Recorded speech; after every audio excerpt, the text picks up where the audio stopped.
Welcome to the Checkered Shorts Podcast, a podcast of three fraternity brothers reconnected by the love of IndyCar. Join us for grid-rival IndyCar fantasy talk, predictions for upcoming races, and reactions to race day results and all things IndyCar. Let's go racing! Hey, welcome back to Checkered Shorts, episode number 24. Obviously, right in the midst of a finals matchup between the Pacers and Oklahoma City Thunder. So Brian's got on his Pacer visor today, showing his support. All of Indianapolis has to be wild right now. I mean, it's got buzz. Everyone's got to be talking about it everywhere you go, I assume. It's buzzing. We actually got the chance to go to the Indiana-Kentucky high school all-star game, boys and girls, the other night, and like the whole, even that place that night was even focused on Pacer fever. So that's cool. Go Sirs. Yeah, it's awesome.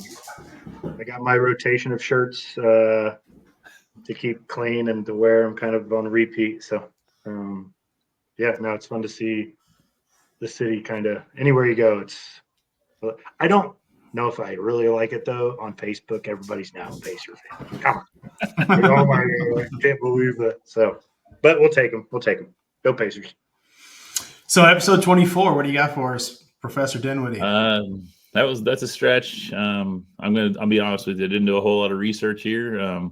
When I think 24, what really stands out to me is a guy that I think is a missed opportunity for a lot of teams recently, and that's my guy Sage Karam.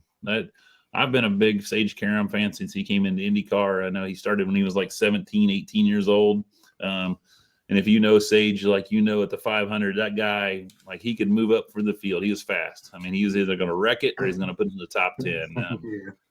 Dry Reinbold, they clinged on to Sage real quick, and then he did a great job when he was driving for them. I wish he was still in the series because that guy brings excitement. He's Takuma Sato and Santino Ferrucci mixed. So Sage, if you're out there listening, kudos to you and thank you for all the memories you've brought to IndyCar in the last 10-ish years. So hope you come back soon. Yeah, I think he did get the raw end of the deal. I mean, I think it was tight in those spots when he was trying to come up through the ranks. Mm-hmm. But I think he's better than some of the drivers that are currently in the series. So. A couple of the guys I got on my Grid Rivals team this week, I would say, that's the way racing goes, and money talks sometimes. So, yep. All right, so we're pre-racing again, so that's exciting and really exciting. The fact that we are pre-racing because we're going to the race. We're going to be for the Bommarito Automotive Group 500 Worldwide Technology Raceway. No reason not to get there. We planned it at the last minute. It's a quick drive. All of us had a bunch of varying schedules, but we made it work. So we're going to get down there for race day. It's a night race, so you can leave early in the morning. You could choose not to. You could choose to drive home if you choose, but in our case, we will not be driving home. We will be taking ourselves to the hotel and getting ready to leave early the next morning. So quick turnaround, but when racing's this close, how do you not go? That's right. I mean, it's funny because I sent a text to Pat earlier or middle last week, and I was like, man, I really want to go to St. Louis. And he was like, Keith and I are talking right now about getting a hotel room. So come really join us. And I was like, I got to sleep like 3 hours and then drive 3 hours back for a meeting, but I'll be there. I can't, you're right. Like it's so close. It's such a, fun track and easy to get to, easy in and out, just good crowd, like fun people. Just looking forward to it. It's gonna be a good time. Glad the three of us are gonna be able to enjoy our first race of the year together. Yeah, can't wait. It's it's not the greatest track in the world, but it's cool. It's small. It's I think one of my favorite parts is it's super accessible to any driver. If you get the hard pit passes, that's one of the coolest things. They don't have the biggest bands ever. They don't have, it's a small track, but it's really cool because you can get right up and close and personal and see everything with these guys and these teams. So, and we've all got it. We've all got a history with the Worldwide Technology Raceway. I've been there with the fellas and had a blast and took the took the camper up, stayed a couple of nights, got the full weekend effect, and had a blast with you guys. And I brought my future son-in-law, current son-in-law, along for the ride because he at the time was working in St. Louis, and got him on board with being a bit of a race fan. So he's pretty casual, but he is pretty jazzed right now too, though, because he's a Kirkwood guy, because that's who we picked out, because that's who he met. St. Louis with his arm around him for a photo. You talk about up close and personal, and that's how you become a fan, right? A guy takes the time to give you a moment, and then Caleb's backing him all the way through the season since then. So remember how we initiated him, didn't we? No, Keith wasn't there yet because Keith had football delay, so his football ran Saturday night, and Caleb, we met him there. I think it's Friday, right? Yeah. Anyway, Keith was a day behind, and we told Caleb, I was like, "Well, you got to sneak the beer in. You're the new guy."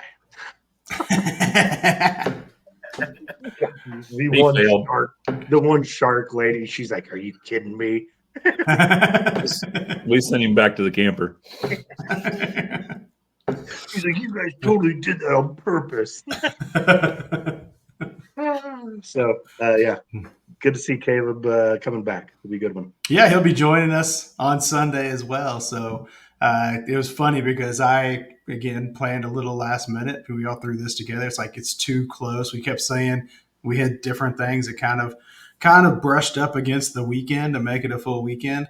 But when it's that close, it's just itching at you to go. And we have these individual messages going back and forth, and then all of a sudden it all coordinates. So all four of us will be going back to not exactly St. Louis, but there at the Worldwide Technology Raceway track. So, and the memories, we want to share a little bit about the different times you've been and the different makeups and the times that you've had. Yeah. I can't share them all.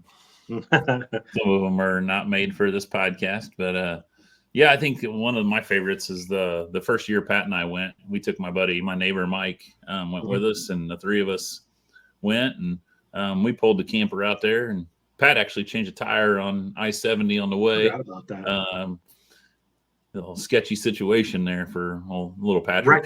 Record timing. He was auditioning for the Indy pit crew. So you're better than Herta's left rear. Oh yeah, he was that day. I was prepared for it. I had the jacket impact and the right socket on there. I mean, it probably took me 5 minutes, no joke. But we pulled up, and we got really lucky. We where we camped at that year, they sent some people out to greet us, and we had a nice young lady, college student in the area that ended up being our kind of chaperone the rest of the weekend, and started us everywhere we wanted to go on the track. And shout out to her. I can't remember, Pat. I think do you remember Allison, that young lady? She was awesome. Allison, right? Yeah, she did a great job and took us everywhere we wanted to go. And you talk about accessibility. She knew where to get us, and then we know now kind of where to stage ourselves between the track and the haulers. Gosh, we must have met 20 drivers that day, Pat. Just easy. We had some great interactions with drivers and team owners, and I know everybody from Tony Donahue to Bobby Rahal to Michael Andretti to Newgarden and Robbie Wickens, and we got pictures with everybody that weekend. I had just enough beers in me to be a little bit more rambunctious, and I would just yell at every single one of them that stopped by or that drove by. The only two that did not were Helio and Taku. And Chip. Chip, yeah. Fuck Chip. Yeah, that's where our infamous interaction with Chip came in, was that weekend. But that was a great weekend. There was some dancing there's a great stage in the midway. It's not inside the track. It's out there outside the track, and that's where the entertainment's going to be this year. So for those of you that are coming, definitely jump in there and see some Soul Asylum and some Sponge along the way. So, I mean, good times there at Gateway, or Worldwide Technology Raceway, as they now call it.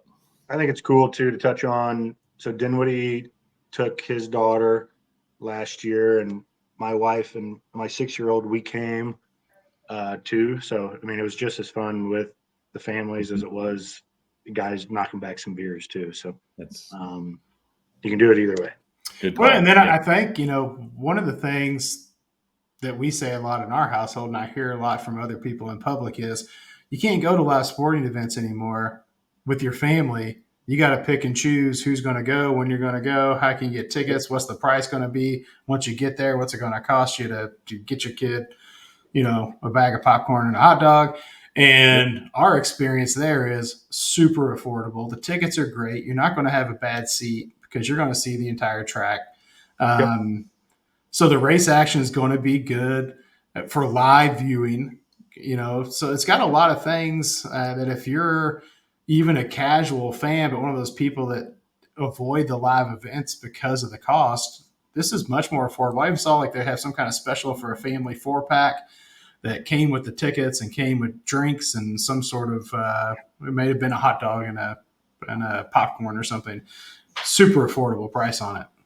Yep. Well, and there's a go-kart track inside too. Remember, Yeah. even during the IndyCar race, you'll see kids and others in the go-kart track, like having a good time. So, and then they had good racing too. They had the bike show. What was it? The guys doing the BMX trick bike stuff. Yeah, that'll be back again this year. The Red Bull guys. So it's good racing. It's not your traditional oval necessarily.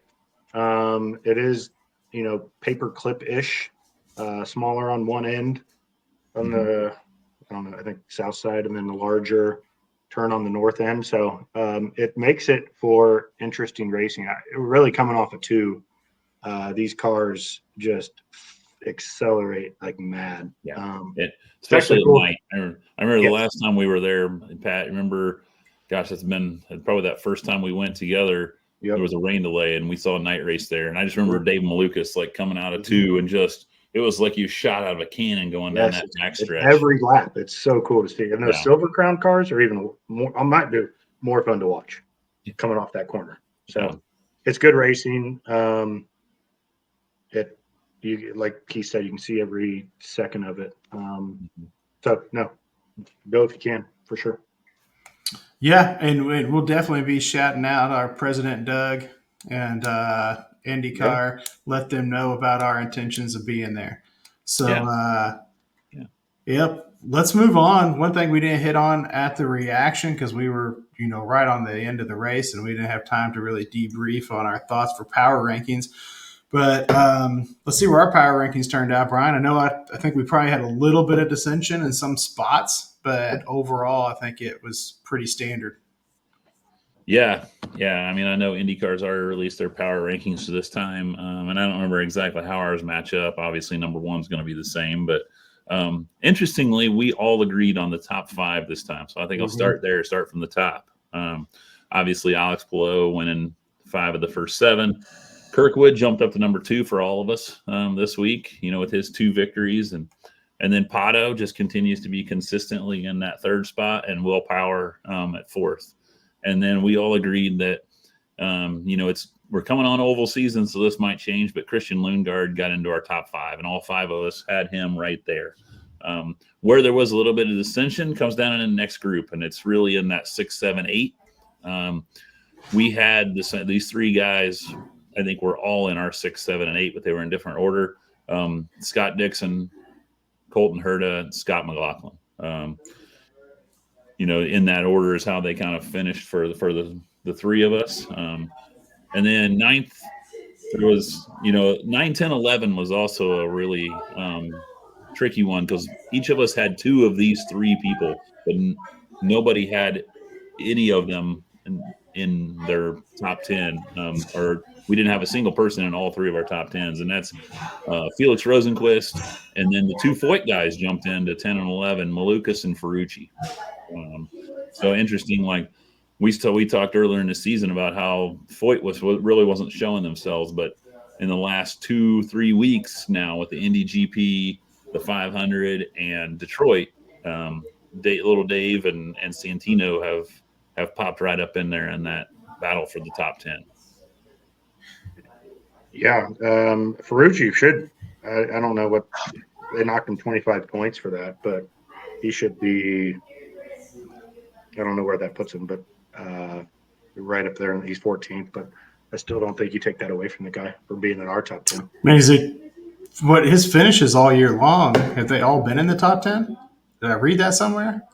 They finished 10th or better? I don't think that's right. Okay. If you read that, I 143. maybe top 15, maybe. I mean, Yeah. he's been solid, but I don't Yeah, remember him being up there that often He'd now. be easily in 10th. He'd have 143. Herta has 157. Yeah. I think, though, you talk about that penalty, Pat. I mean, Santino's such a little guy. Like, Yeah. how heavy does that ballast have to be to counteract him? Because just to be off everything by I listened a pound or to, two, that's he's at a disadvantage going in there, right? With oh yeah, the I think size. the ballast is set at 185, so you adjust accordingly. So that sounds like it was just a true, honest mistake from what everybody else. But yeah, no, I mean, I appreciate that they're upholding penalties and doing it by the book right now, but they didn't take his second place because, I still think he earned it. Yeah, I mean, you probably got to put 60 pounds in there to get him to 185, right? Like that. Probably easily. So Scotty Mack, where do we each have him? We had him. Oh gosh, the three of us. I think I had him at 8. That's the reason I asked. I have him at 8. Dinwiddie has him at 7. You have him at 8. Keith. Yeah. I'm going to have him higher than you guys do. I'm a Scotty Mack fan, so. He's obviously, that's the thing about ours compared to actual standings. Like, he's better than 8th. Obviously, 500 screwed him. He had a good Barber race, but I mean, he's got to do a little bit more. But I thought he was good at Detroit, just had the penalty, right? And then ultimately looking back, I'm not sure that was his fault. Like, Siegel really, if you watch that, Siegel really started breaking early for that turn. And I don't know what Scott was supposed to do there. You ran into him. I get it. Like, I got to, I was at fault for an accident when I was 16 years old because the lady in front of me slammed on her brakes and I hit her. Like, there's nothing I can do, but that's just, I get it. But I think he's been the victim of some bad luck this year. Correct. Obviously the 500, between carb day and the pace laps, like, that doesn't happen. So. Yeah, I think everybody else seems to be in a fairly reasonable spot compared to the standings. He's the only one that, has caused himself not to be higher up in their standings, I think. Yeah. So how do you guys feel about your grid rivals teams right now? Second, I'm pretty good. This is George Jefferson over here. He's moving on. He's moving on up. You're only 11 points out of first, too, Patrick. That's pretty good. I feel pretty good. I feel really good going forward. I said this to you guys before we came on, but I don't know that you can beat my lineup for this week. I'm not going to share it right here because I don't want you guys stealing my picks, but we'll see what happens on Sunday night. But Monday morning, I'm going to wake up in first place. Malukas kind of screwed me out of in Detroit. Everybody else finished really well for me. I'm interested to see what Penske can do on an oval here coming up. I mean, this is what these guys dominate. This is what they build for. This is what they do. Scotty Mack and a Newgarden. Power can do it too, but I want to see if one of those two guys can bounce back, especially Newgarden. Like, is he the old Newgarden? Yeah. Scotty Mack, like I said, has bad luck. I think he'll be fine, but let's see who. I don't know who. Newgarden's the defending champion here, right? Like, he won it last year after Power. Didn't Power run over somebody? Or Dixon won it 2 times ago. Not last year, 2 times ago, right? Yeah. So I think this is who's